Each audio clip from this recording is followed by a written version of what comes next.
sweet time. You spend hours in the mirror. Complexity is what you're made of. Does the world think you're cute enough?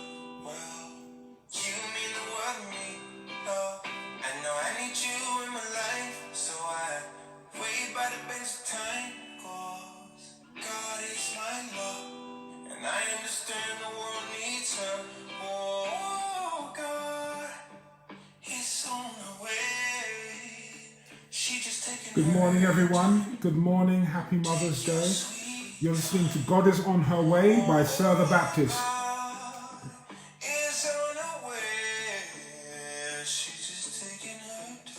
Good morning, Priscilla, Dolores, Tabitha, Linda. Good morning, Maureen. Happy Mother's Day.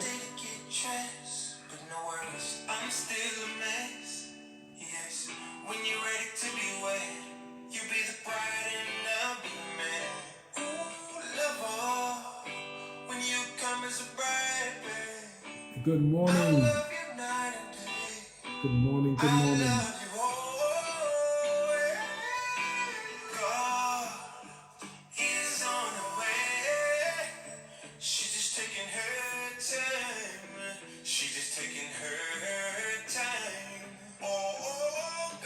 Good morning, Felix. Lovely to see you and family. Good morning, Brian.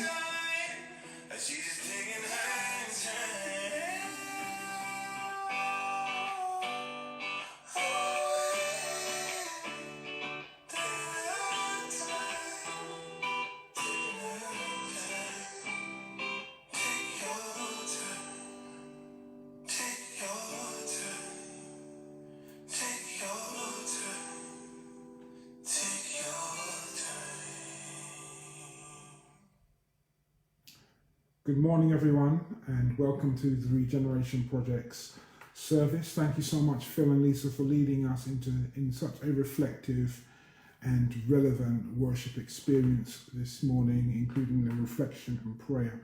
Happy Mother's Day to all of the mothers, both mothers of the womb and mothers of the heart and of the spirit.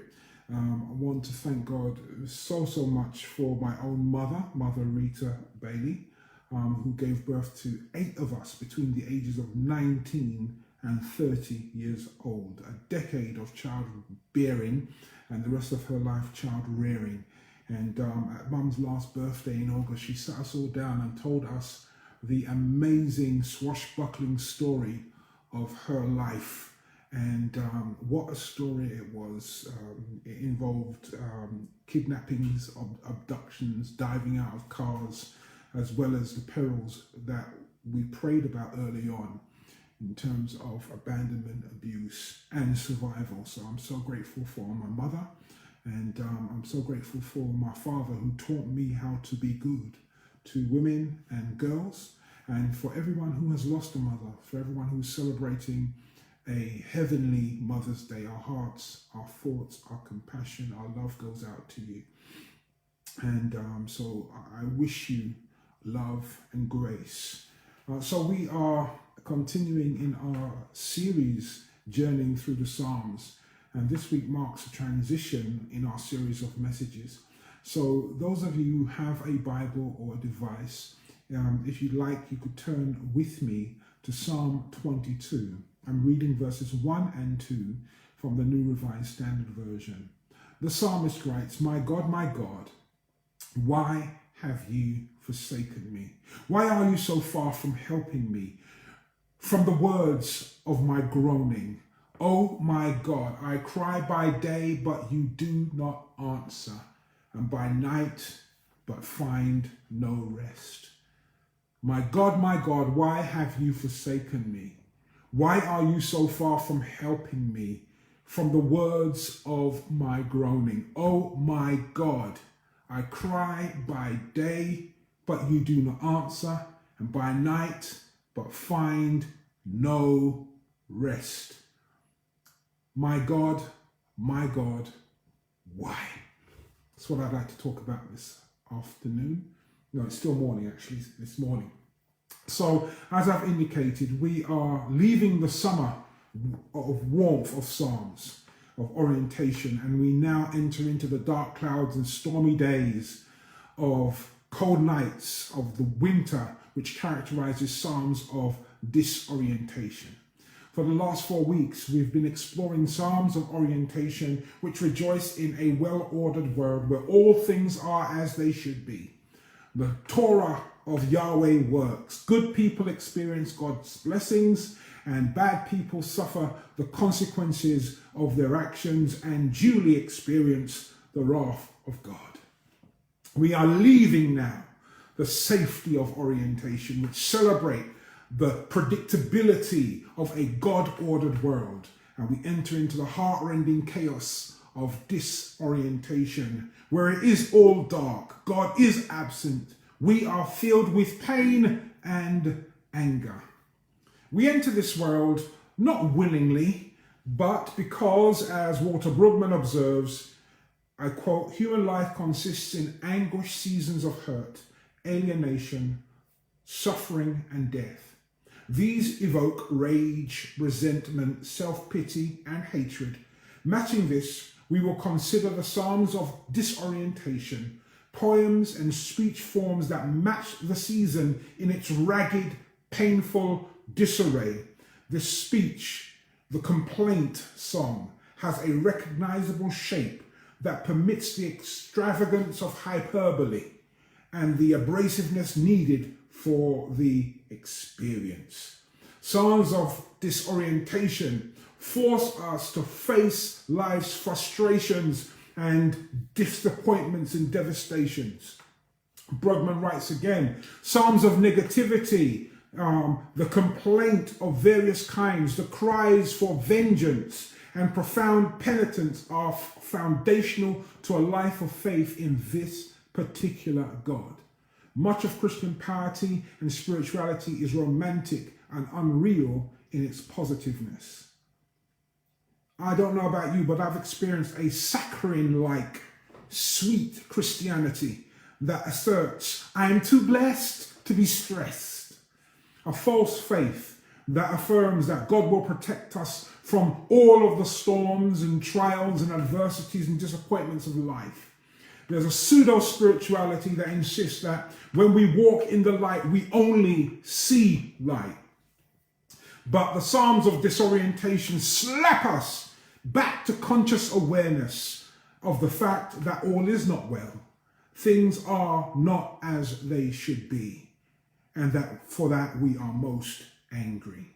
Walter Brueggemann again asserts that the Psalms are profoundly subversive of the dominant happy-clappy culture. I inserted the words happy-clappy, which wants to deny and cover over the darkness we are all called to enter. Personally, we shun negativity. Publicly, we deny the failure of our attempts to exercise control. The last desperate effort at control through nuclear weapons is a stark admission of our failure to control. But through its propaganda and ideology of consumerism, our society goes its way in pretense. Against all of this, the Psalms issue a mighty protest and invite us into a more honest facing of the darkness. The reason the darkness may be faced and lived in is that even in the darkness, there is one to address. The one to address is in the darkness, but is not simply a part of the darkness. But because one has promised to be in the darkness with us, we find the darkness strangely transformed, not by the power of easy light, but by the power of relentless solidarity. What a challenge that is to our culture that insists on being positive, that insists everything is shalom, namaste, peace, peace.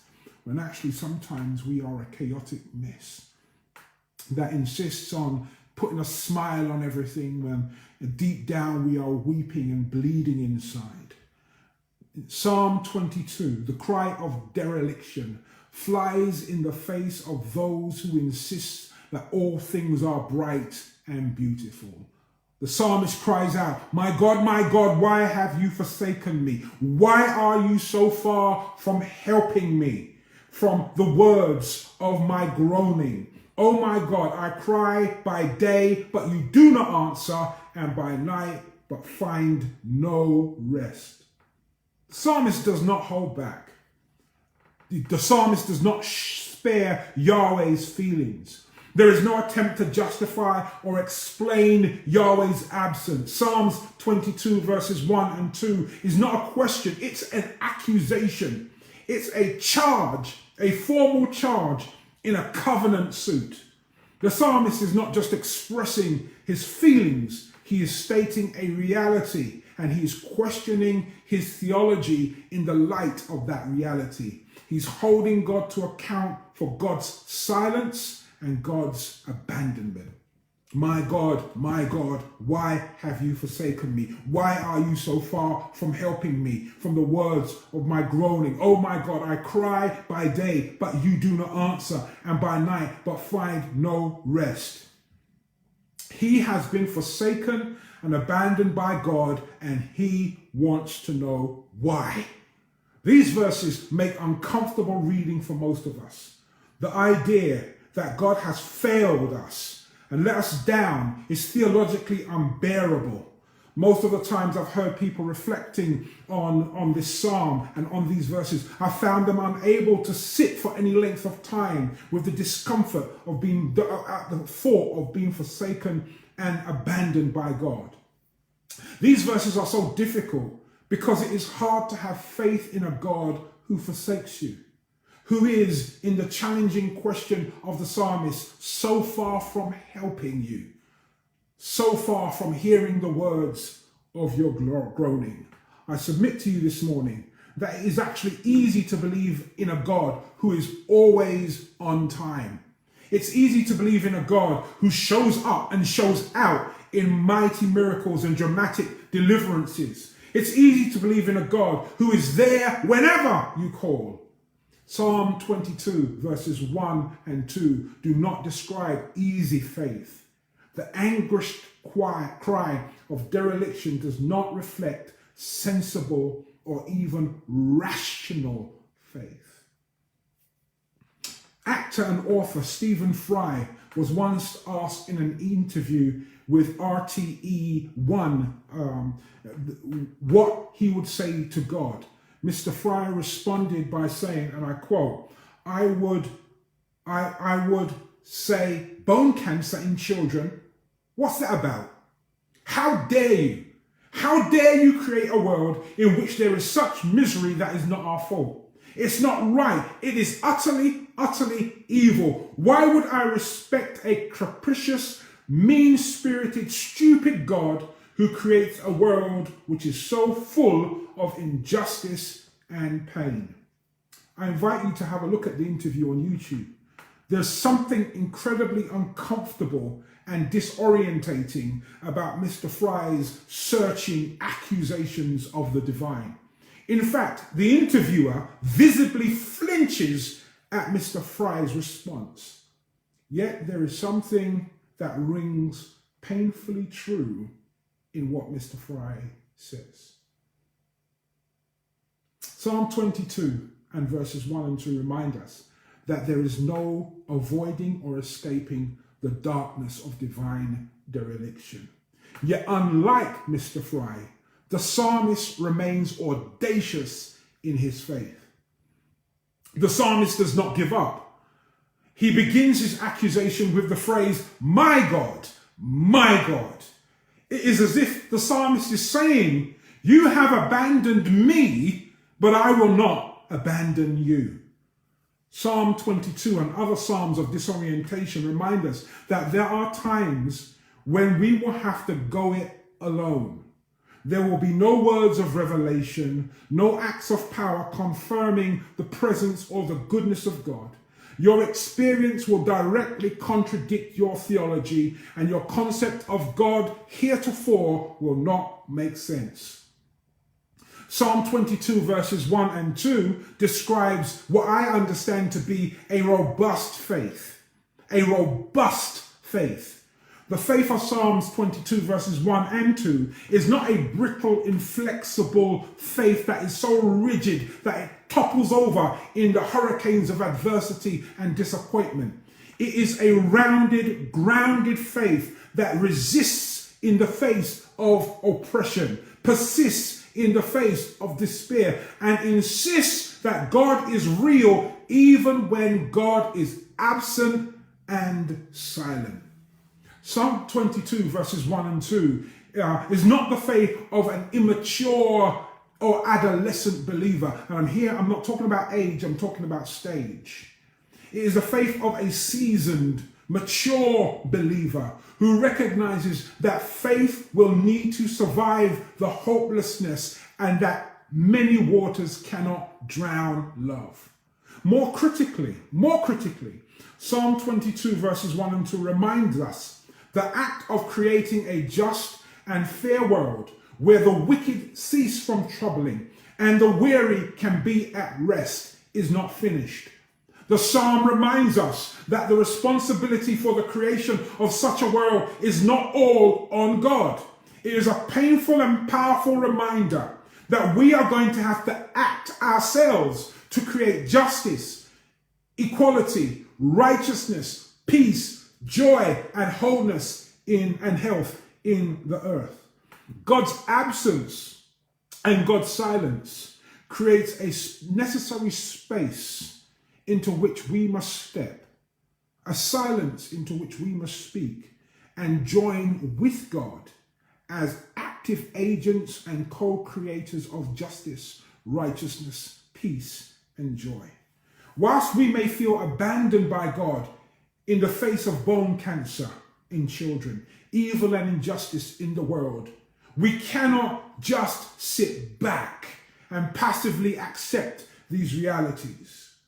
We rage, we outrage, we protest, we get up and we become creative, we research cancer and disease, we find cures, we purify water sources, we challenge multinational companies and tell them that you cannot destroy our planet for profit. We bury our dead, we cry our tears, endure our sorrow, and never stop believing in the God who calls us to the work of reorientating our disorientated world.